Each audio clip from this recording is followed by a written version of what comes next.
Gresh. He is Jason Anik.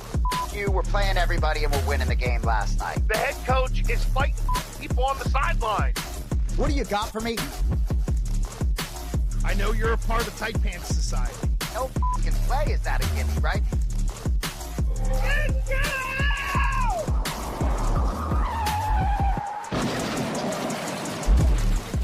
Another Friday edition of Gas, everybody. Welcome in. I am Gresh, along with the king of grappling, Jason Anik.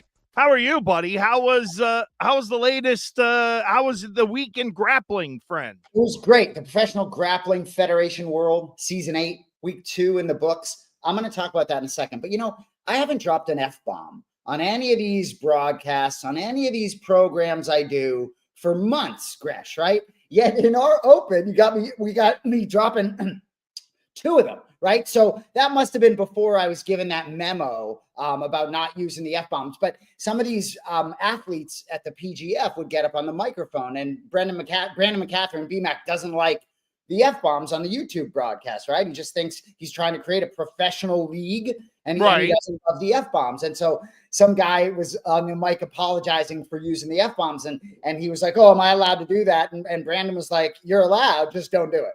And I thought that was the best way to sort of, right? We're allowed to drop them here, but we're going to refrain.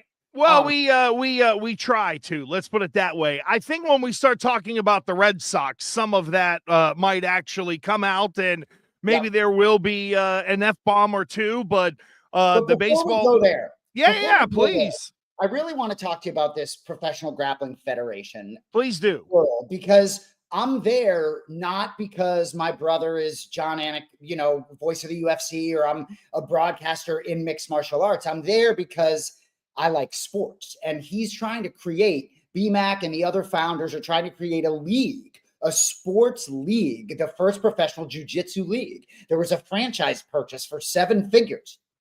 2 of the 4 teams are franchises. You have 20 athletes, 4 teams, 5 athletes on each team. It's a team competition too, and it's just riveting. So it's 5 straight weeks. And I know anyone who saw our Instagram post must have seen this from last week, but bro, I'm into it.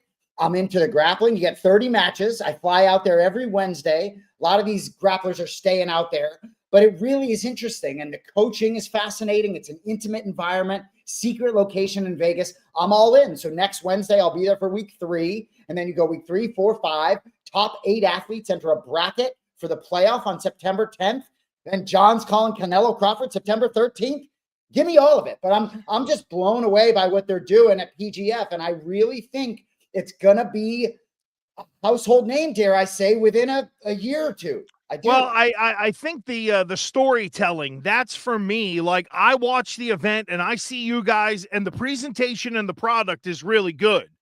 But I don't know any of these people. I don't know any, and that's the thing is, that's the hard part of starting up something, because you have to integrate. Like, it's great that you have a good product and you can put it out there, but you have to integrate kind of the storytelling of everything as they go, because if you don't have a connect, like, even though you and I may feel very differently about John Jones, there's still a connection there for each of us as MMA fans, good, bad, or indifferent. And, that becomes the next big thing. Like, I know there's different startups going on. I know the Hulkster just passed away, but he and Eric Bischoff are starting Real American Freestyle, which is freestyle wrestling. One of the things they did was they got Kurt Angle, because he's a storyteller, but can also talk about wrestling the same way. And I think that's the hard part, is you guys have a great product.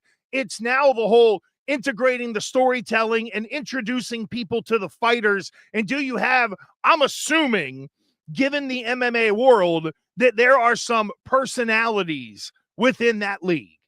Everything you said would be music to the ears of the founders. And that's what they're trying to do. Give them a lot of microphone time, give them a lot of screen time to get their personalities out there. Mm-hmm. Now, there are certain times in the UFC and in boxing where some of these conflicts or some of the friction on a matchup is manufactured, right? For the sake of promotionally, if you will.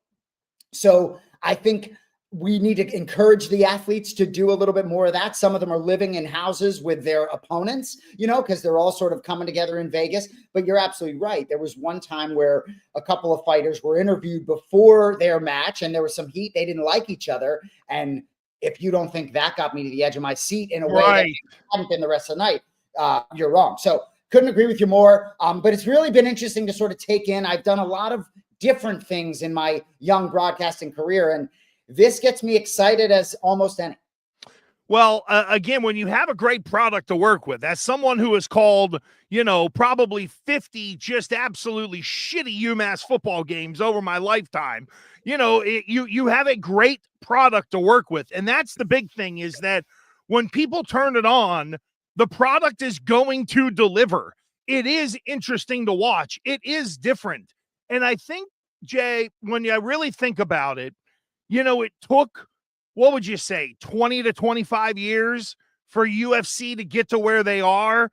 And now kind of the nuanced MMA fan can now break out into a jiu-jitsu league, a freestyle wrestling league, where now it's not just like when you put it all together and add the fighting element, that's UFC. That's almost a different, now it's more, now we're getting to the different slices of pie within MMA. If MMA is a big pie, there's all these different kinds of things now that 100%. Can because of UFC, and this is one of them.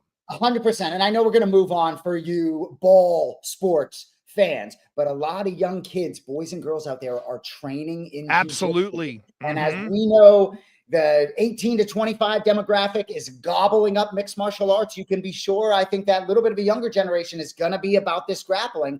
And they've also, I could go on and on. I know we'll shift, but they've created a rule set where you can't just do boring grappling. They throw penalty flags if you're stalling. They have challenge flags.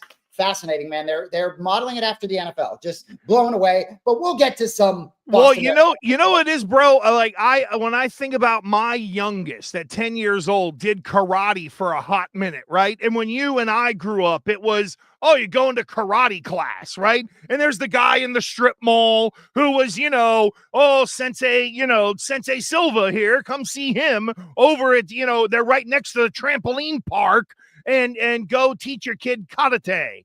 Now it feels like it's jujitsu. It's not just kids going to karate class. It's kids doing jujitsu and then grappling and all of that, like you said. So I think it took a generation or two for really UFC to be built.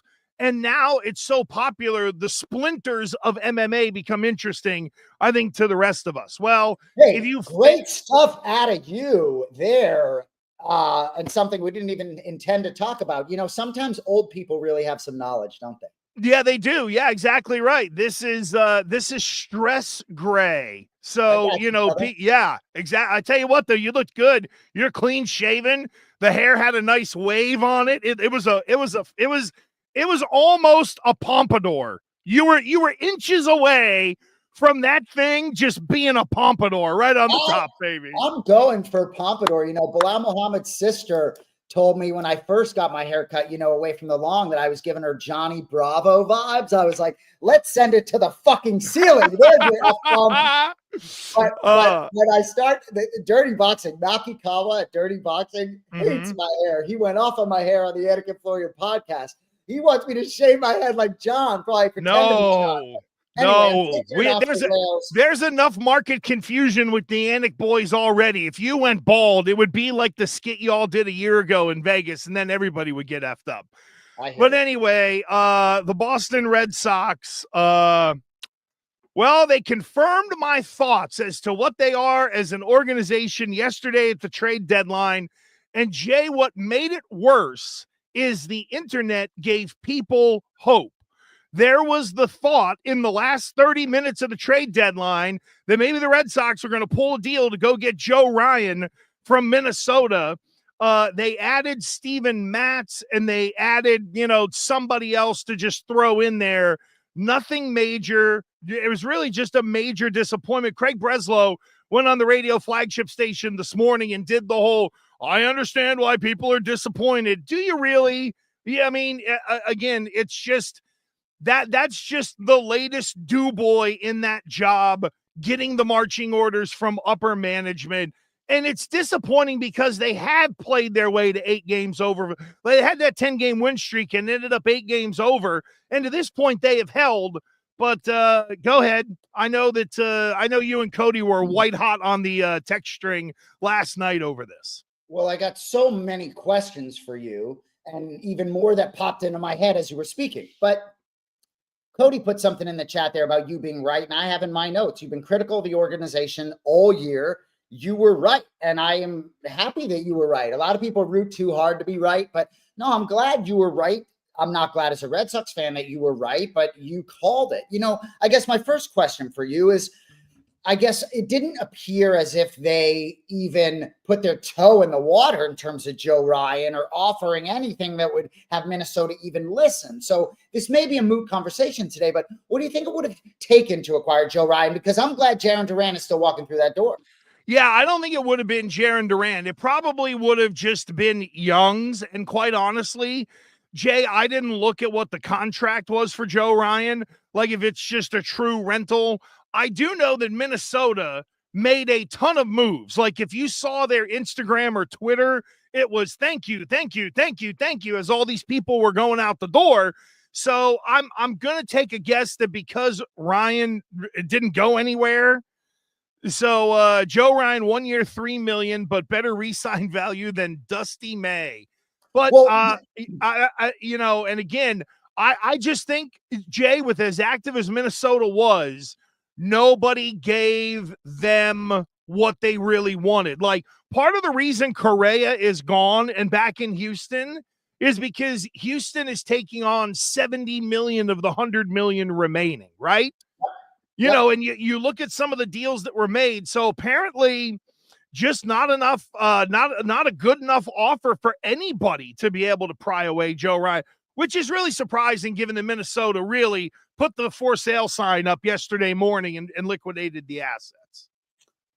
Man, it's really disappointing. And, you know, you mentioned Dustin May, right? And gosh, if there was one team that you tell me, God, you know, that you wouldn't want to trade with, it'd be the Dodgers giving you a piece that they absolutely believe is super expendable, and they can absolutely win a championship with this guy that they don't want in their rotation or their bullpen. No disrespect meant, Dustin May. You know, welcome to Boston. We'll plug you right in the rotation as our number 3 starter, whatever you want. But anyway, it's super disappointing. But I guess from my standpoint as a Red Sox fan right now, you being right, this is kind of what I expected. Didn't really expect them to do anything. And, you know, you saw a clip on Fox where I believe it was a little short guy. What's his name that works for Fox? I always forget Ken Rosenthal, the bow tie guy. Yeah, exactly. Just talking about, you'll be careful if you're thinking about next year, you know, look at the Baltimore Orioles this season. So I'm disappointed. But gosh, you know, I was just in Vegas right now wanting to ride the Red Sox because they have juice. So I'm going to try and move on and at least root for them to be in the wild card picture. Stranger things have happened. You can be sure if Giolito wants to be anywhere near consistent, that can be great. And if Bayo wants to allow a number 2 starter to really be by his name, the rotation could look somewhat decent come postseason. I believe the lineup can win a championship. So ultimately, I'm still along for the ride. So you see on DraftKings, the Red Sox are minus 170 to make the playoffs, plus 140 to the no. I think the other thing for us to focus on here, Jay, for as much as the Red Sox didn't do whatever they didn't do, it's what everyone else did around them. You know, even the Yankees ended up getting better, and they didn't sell the farm. Now, I know that Detroit really didn't do anything, and in some instances, it's kind of like you knew what you had there. So, you know, make some minor tweaks. But if you look in the American League, you know, Toronto ended up Yankees to make the playoffs line. Go ahead, Gresh. Toronto ended up getting Shane Bieber and pried him away from Cleveland. Bieber's coming back from a Tommy John surgery. And that might be, I mean, you know, that's a roll of the dice, no question. But that's a Cy Young Award level, a winning level pitcher who is going to the best team in the division. Good stuff there. Yanks not to make the playoffs, 7.5 to 1. That's a little juicy for me. Little juicy. Not a sure thing. Not playing good baseball. Aaron Judge banged up. Not a lot of. Can you imagine the difference between the two dugouts? Probably a little more juice in the Red Sox dugout right now. I kind of like that. No question. I mean, you're right. That's a juicy number. I know that the American League MVP market has kind of gotten a little squirrely now that Judge is hurt. Last time I looked, he was still the minus 150 favorite, but Cal Raleigh was all the way to plus 130. Now, that number may have moved because Raleigh hit his 42nd, I think, last night. So there's going to be some steam on him maybe to win the MVP because Judge is – and even if Judge does come back, he might not hit the way he did with that bulky elbow. And to your point on the excitement of the bet there, Jay, there's been no individual player to this point of the season who is individually meant more to their team, in my opinion, than Aaron Judge. He's basically carried the Yankees, and they went and got Ryan McMahon to come in at third base, who's more defense than bat. So they're going to be relying on other people. They got to move Stanton around. They got to move other folks around. So you know what? At plus 750, you're right. That's a little juicy there because the Yanks can very easily miss the playoffs.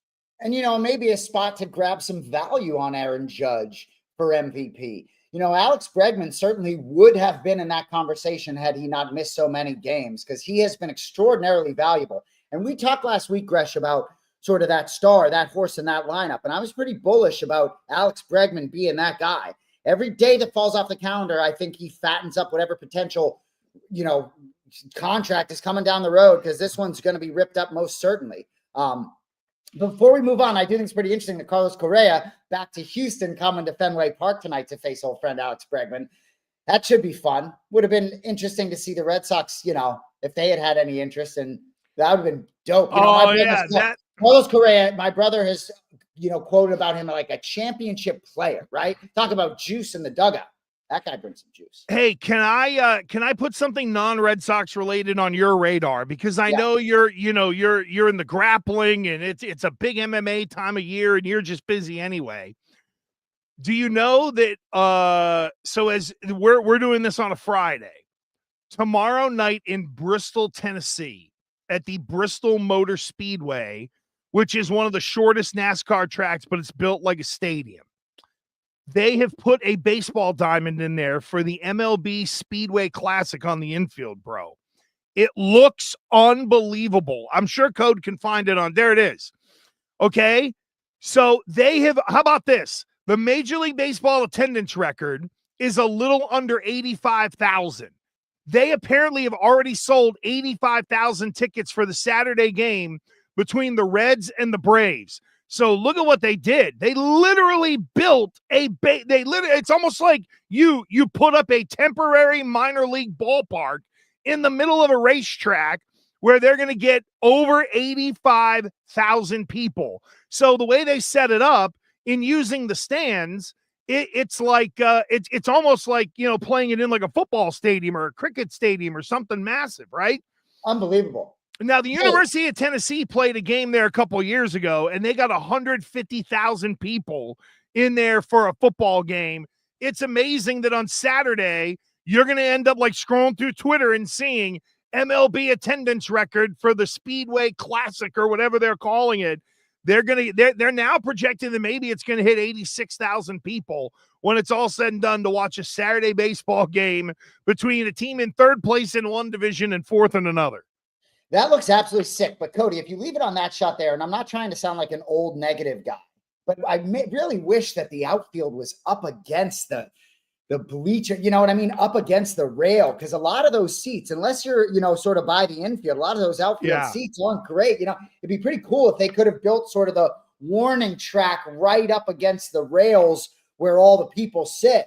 The problem is even though that track isn't sloped very much, it's the slope of the track why they couldn't lay it down there. So you remember the old Minute Maid Park in center field? You ran uphill. That's what it would be like. So that's why they leave it there. They put it on flat ground. Plus, you got to have room for the bullpens, which they put right behind the foul poles on each side. Now, when you look at the one shot, it looks like right field is deeper than left, but apparently it's just the camera angles and the way it is.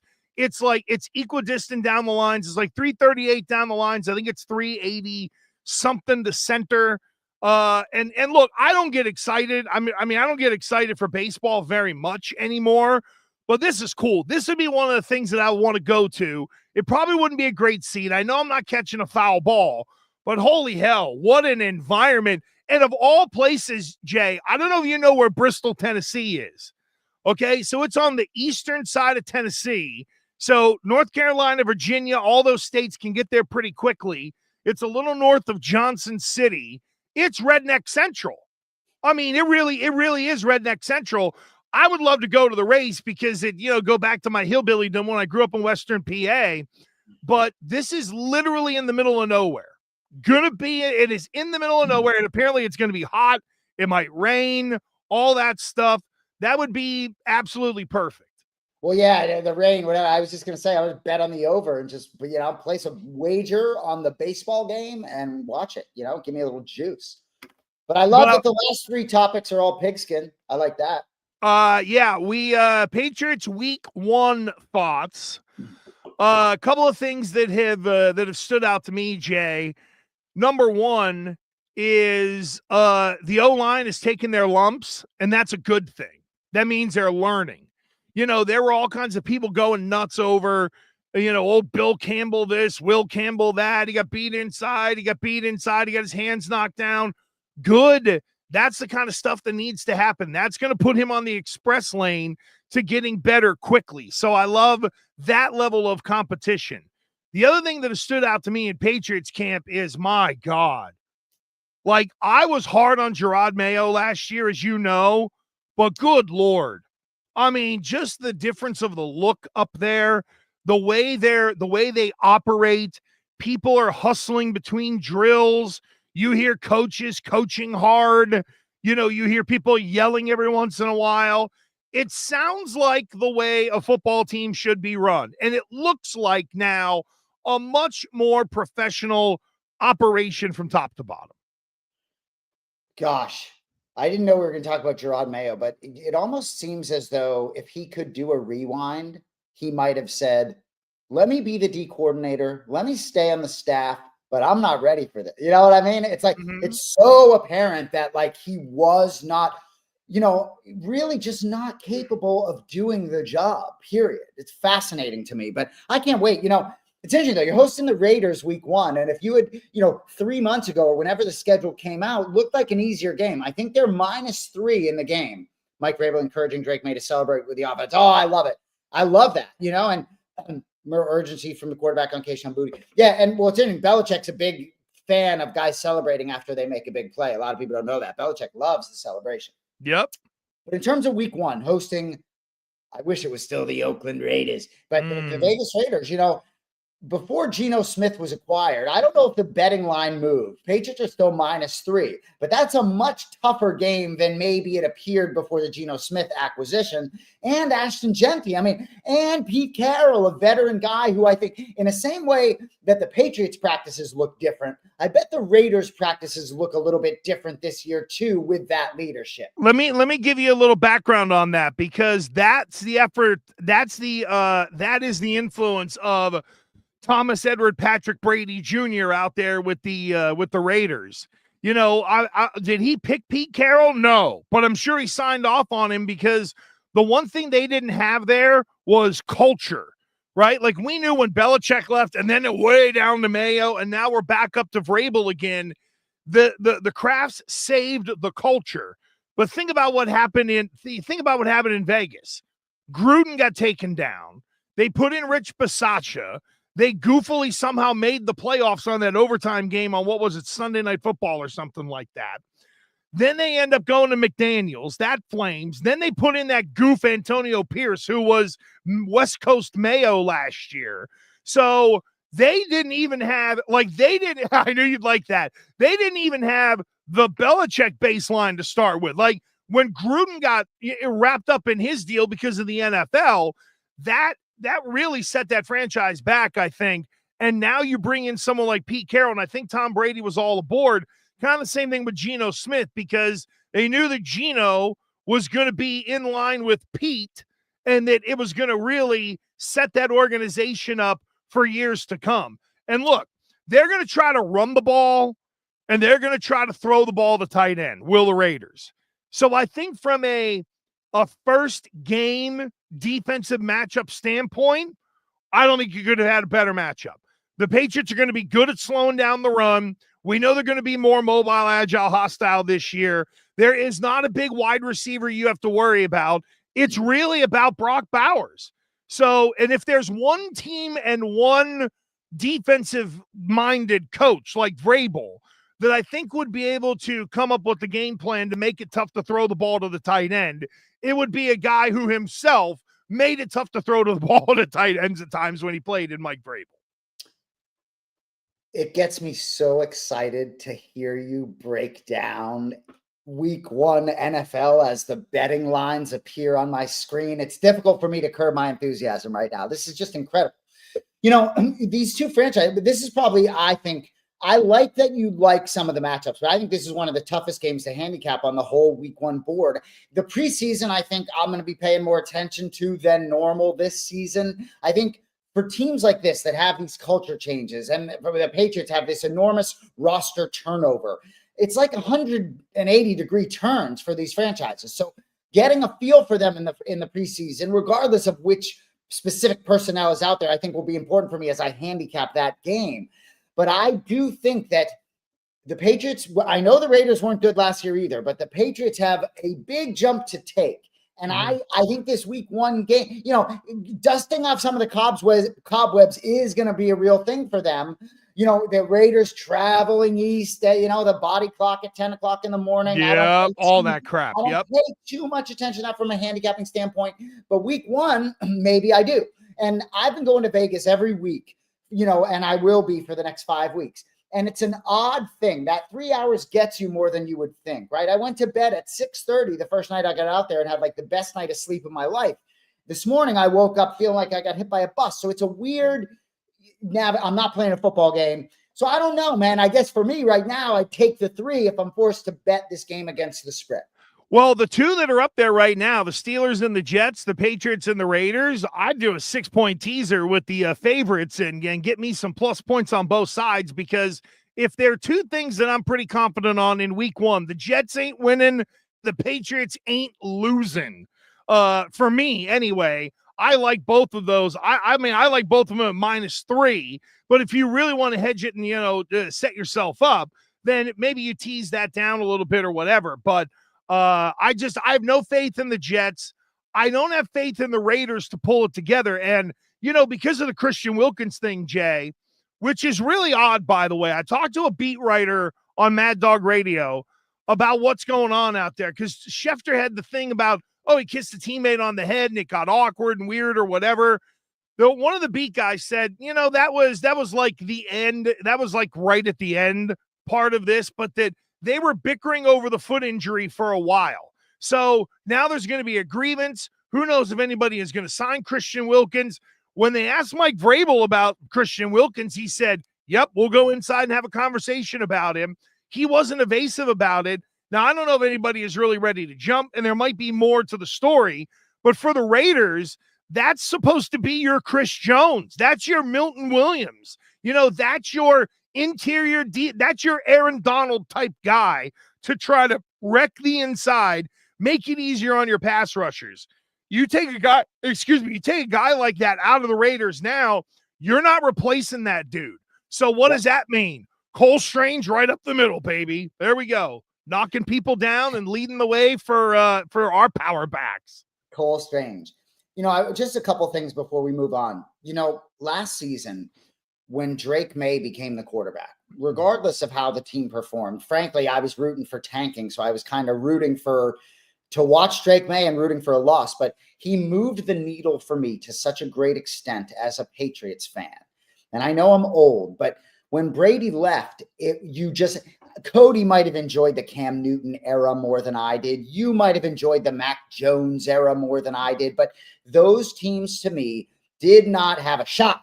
I think this team has a shot to win the whole thing. It might be a small shot, but they had a shot. Those teams were going to be average to a little below average. You got to bottom out, whatever it is. So the way Drake Maye moved the needle for me, I was so excited to watch the Patriots. I was like an adolescent. And this season, I feel as though potentially I could be let down because I've been so excited and so bullish about it. But I just can't wait to watch Drake Maye.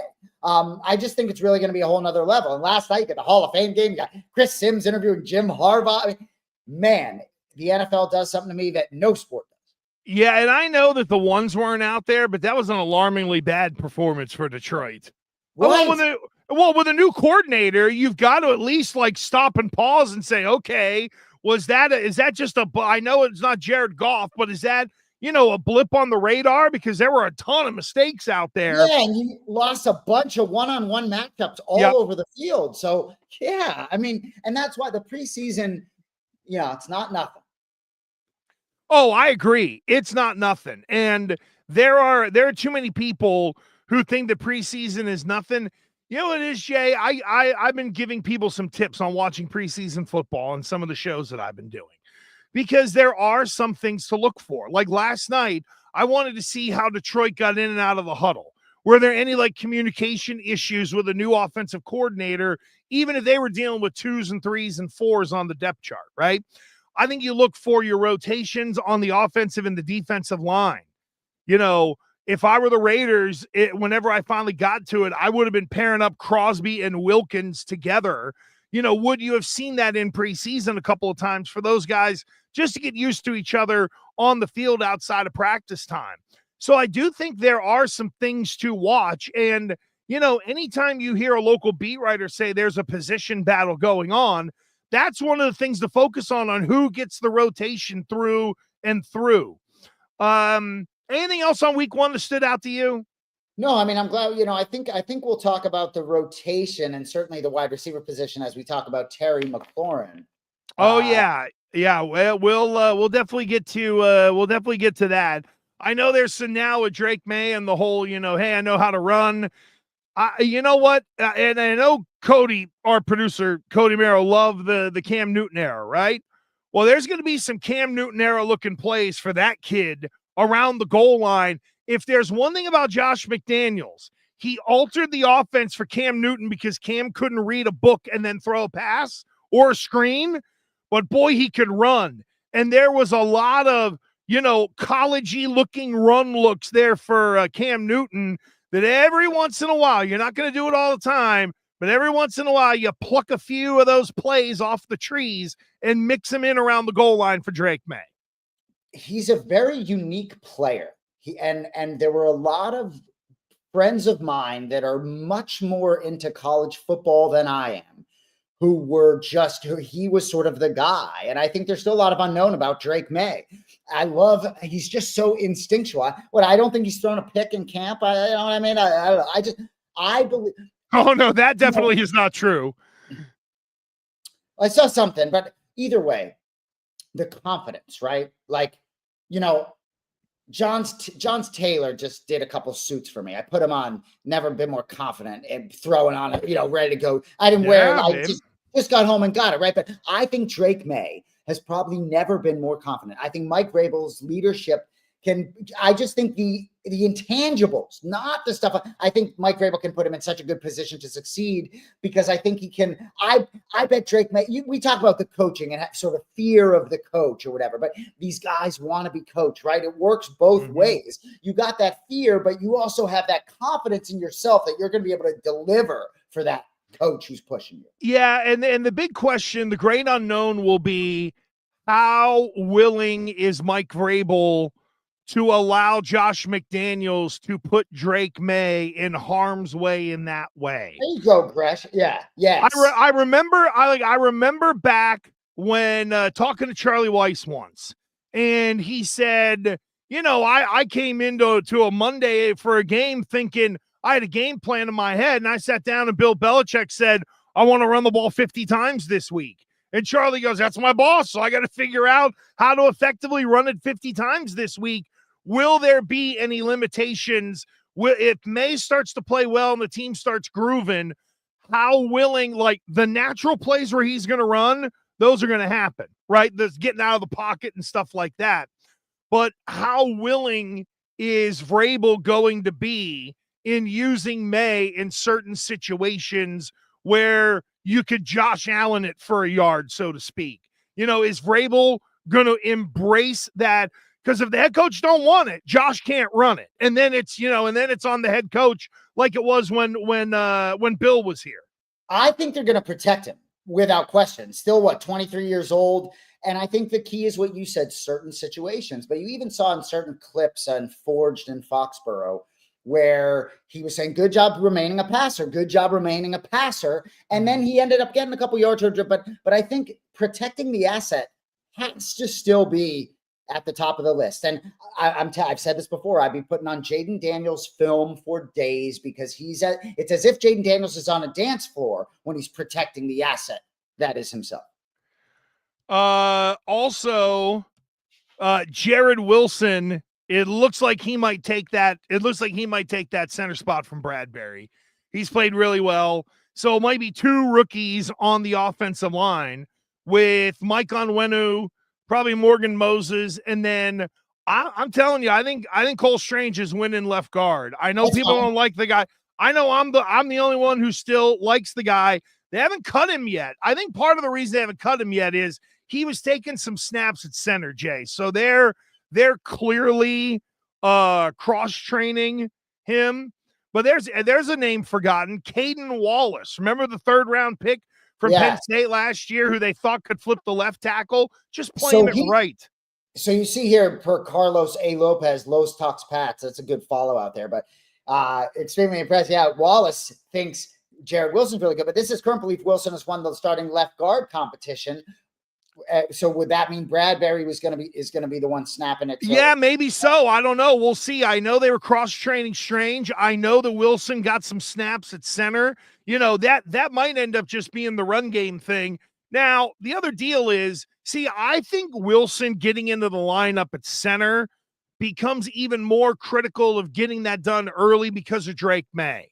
The hardest thing, I think one of the things about Tom Brady that we underestimated, like when you think of Peyton Manning in Indianapolis, and I say, who was his center? It was Jeff Saturday, right? For a lot of these guys, that's an anchor person for them. Like Dan Marino, and he had his center. Was it Stevenson? I think it was. But Maye needs his guy that he can really develop with. And when you think about it from the Tom Brady standpoint, I think, and I'm trying to remember the dudes who started these games because Dan Connolly was mixed in there. So was Brian Stork. I think Tom Brady might have won 7 Super Bowls each with a different center. Or pretty close to. Well, it depends on how you go early because there was Damian Woody in there, and remember he couldn't shotgun snap, so they'd have Mike Compton come in and do it, and then ultimately it led to, I think it was Copen, Ryan. Copen maybe banged up for one of these Super Bowls, perhaps. Ryan Wendell was in there. Remember little Mr. Wendell? He was in there for a while.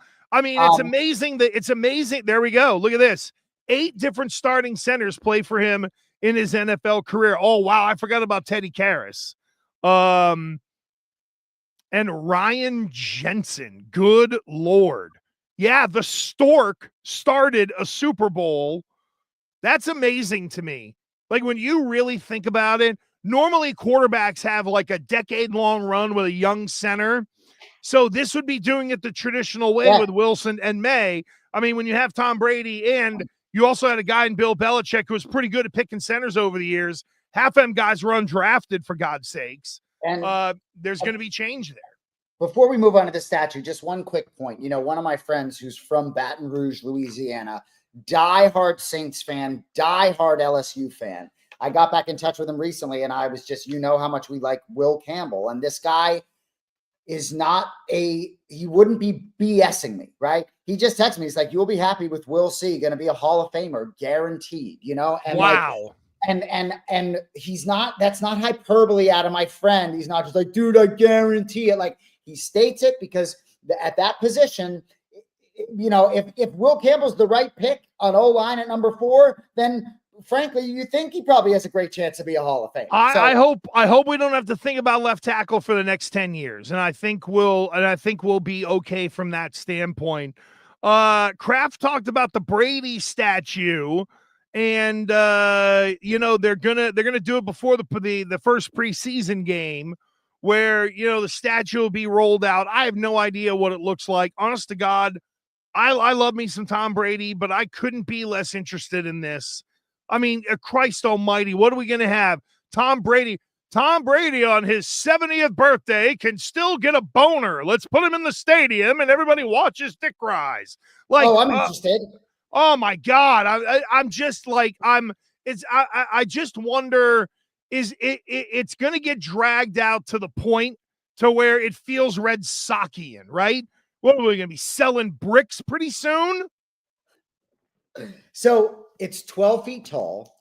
It's been on fucking ice for a year because Brady's schedule's been too busy, right? Can you imagine the artist? Wait, do you think it's been on ice for a year because Brady's been too busy? Or is it on ice for a year because this is the next way to be able to leg this out of getting Brady to come back more and more?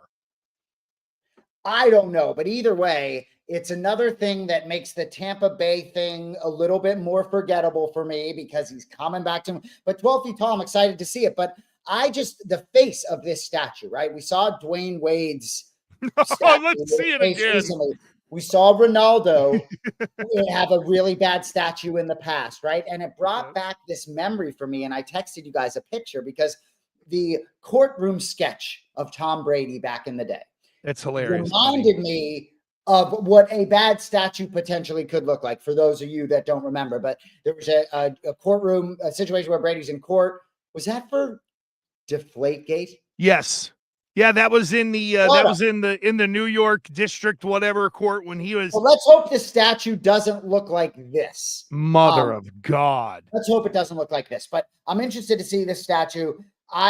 But I just think it's hilarious that, the artist that designed this thing probably would have liked it to be released a little bit sooner. But yeah, I would think so. I mean, that Dwayne Wade one is as bad as it gets. Look at that thing. It doesn't look as bad right now after seeing that Brady shot in court, right? Like, they're both awful. they're both. Oh yeah, they're both awful. Yeah, I mean, I love me some Tom. He's on the cover of the book that I wrote. We worked out that whole thing to be able to use him on the cover and everything, but I don't know. It's not that I'm over it. It's like, you'll never turn the page on Tom Brady. Don't get me wrong, but they were so quick to usher Belichick out the first chance they could. They kind of put that. Thank you, Cody. That's very nice of you. They put, that era to bed. And now you're trying to build the other one. And it's like, oh yeah, come see Tommy's statue. The other thing too is, why not do it for why they're doing it for the preseason game to actually get people to show up. Like, we have tickets. I don't want to go. That's just me because of the matchup in the preseason or whatever. But, they'll get a good gate for a preseason game because I think they found out last year it can get tepid real quick with the wrong people. And that's a part of the reason why Mike Vrabel is here. Hey, quickly, speaking of the right people, Terry McLaurin has put in a trade request with the Commanders. The Commanders are going to joint practice with the Patriots soon. Do we hope that deal isn't done and that the general managers have a, clandestine meeting in the bottom of what used to be CBS scene and work out a trade deal? I think McLaurin's going to stay put. I think this is probably a negotiating tactic. Maybe the Patriots can make the trade that the Red Sox couldn't. But I just believe that with the acquisitions of Mac Hollins and Stephon Diggs in the offseason, drafting Kyle Williams, and I know everyone's high on Kyle Williams, and even sort of some of the guys that are in that room, I say, we talked about last week, it's a position of depth. So while I think that we would love to see Terry McLaurin walk through those doors. And we were hoping for T. Higgins for many months, right? For that true number one guy. I would love to see it. I think it's extremely unlikely given that the Patriots have built this position already. And I think this would be a sort of sidestep on a track that is very much focused with the guys they have. Yeah, I think with Washington, you're right. I think the negotiating will ultimately get done. You know, McLaurin's holding hard to a deal, but if you're Adam Peters, this is a guy I think a lot of people look at as worth rewarding. You know, sometimes you have one player that does this, and then, you know, I mean, look at what we saw last year. Remember, it was what? Barmore got his deal, then Godshaw wasn't happy for a second year in a row. They ended up shipping his ass out because they were like, we're not giving you another sweetener. You know, it can get to the point to where there's a line outside the GM's office of people who want their deals done or sweetened. But I'd like to think, considering that guy was the captain of that football team and what he means, that everybody in that locker room will have the right perspective if they do end up taking care of him. And I think Washington might be a little afraid that there's going to be a bunch of people who are going to be lining up at the door. And look, it's only going to be a couple of years down the road that they're going to be exercising options or trying to work out a deal with Jaden Daniels.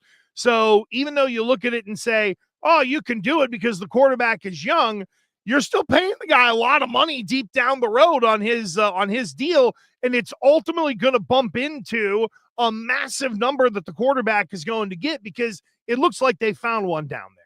Well, and also too, how he's going to get less footballs around with a healthy, in shape Deebo Samuel there. And I think it's, for a lot of these receivers, as you look to get that fat deal, it's not always easy to put up numbers in certain systems. Situationally, things can happen. And sometimes you have to sort of give a little to be a great team. So I think, but he is special. Yeah, he's really good, and I think he's good people. To me, that's the most important thing. I agree. This isn't a bitchy, pissy holdout. This is a little bit of a, hey, I've kind of earned this holdout, and I think people look at it that way. But I'm going to get into this today on the radio because I know you and I are about to wrap up here. But where are you on today? Oh, I got Mad Dog Radio noon to 3, and then I literally disconnect with one network, connect in on the other, and start 3 to 6 on the Infinity Sports. So I'm doing 6 hour. Actually, with this, it's 7 hours straight today. Thank you for doing this. Jeez. And I did no big deal. And I did 6 yesterday too. It's I'm a greedy bastard. So I mean, hey. Let's just call it what it is. Hey, that's good, man. If I can make it, I'm gonna do it. But like Micah Parsons. So Jay, why in the NBA do we never hear, well, like LeBron's entering the last year of a deal or something like that? Like when he was in Miami or whatever, it was, oh, LeBron's going into the last year. And he just keeps the option open for the end of the year and doesn't really commit and scream the way Micah, like there's such a fear of injury. If you're Micah Parsons and all these pass rushers got taken care of, then the franchise number would be absolutely huge. So why not? If you're Micah Parsons, why is there this rush to do a hold in or get into a whizzing match with Jerry Jones? Look at Jerry and tell him, yeah, I'm going to make my $24 million this year, and I'm going to go out and double that. And if you're the guy that gives it to me, great. If not, I'm going to put the pressure on you. So these NBA guys and Major League Baseball players, they never fear getting hurt in the last year of the deal. So why would Micah Parsons, like, dude, go to free agency and force Jerry Jones to have to either give you a big number and all the fan pressure that would be put on him, or allow yourself to dream that somebody like Buffalo, if Buffalo overpaid Von Miller, why wouldn't they overpay for somebody like a Micah Parsons, especially if they don't win the Super Bowl and they got to find a way to get over the hump? I just don't understand these pusses in the NFL. Bet on yourself. You can get more money that way. Very good point. I think depending on how the season plays out, I think potentially he could be moved. I've liked the way he's handled showing up when a lot of guys don't. I do like that. I know it's sometimes complicated. Before we get out of here real quick, Cody, do you have that image of Travis Kelce's haircut? Because like, what are we doing here? It looks like me in 8th grade. You could say it's trendy, but it's not. Like, No. it doesn't look good. Like, so is that what Taylor Swift is saying? Like, does that do it for her? Because like a little bit of a clown show for me. No disrespect, not even that one. It's put up the one I sent you. And him with the I have a bigger issue with Travis Kelce with the mustache than the hair. And I think, speaking for the overwhelming majority of the heterosexual male world out there, if Taylor Swift said she liked the hair like that, I think most dudes would leave it. Well, at some point you're going to see it, but it's like the flop over on both sides. Like, it's like parted in the middle. It's weird. You know, the whole weird part in the middle and everything is just, it's just so, there it is.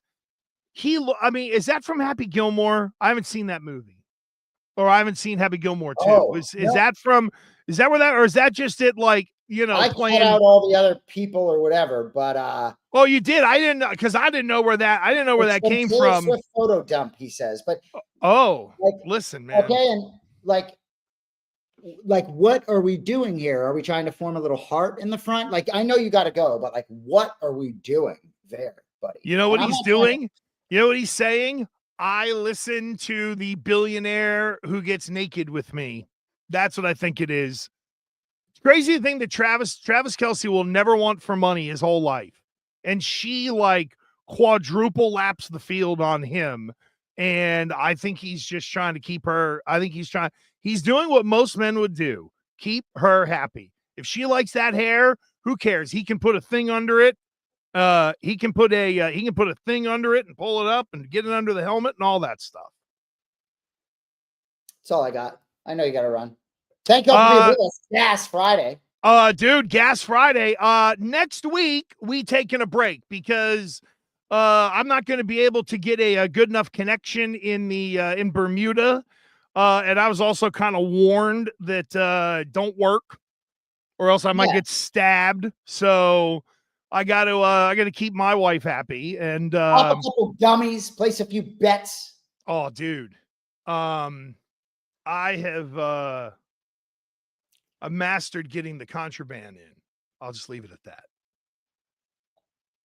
Yep, we're pretty good on that one. And yeah, it'll be a bunch of fun, and I got a lot of golf lined up too. I can't wait. We're playing Port Royal where the pros play down there. And the course is probably a little burned up by now because it's August, but you know, it's such a great track. My God, when you're like hitting the ball along the water, oh my God, it's golf orgasm. It really is. So, I love it. So on that note, we'll see you in 2 weeks. Make sure you're following at Boston Anik for when Jay is going to be on with all the grappling folks, and we'll see you here in a couple of weeks here on Gas. Nice job, Cody.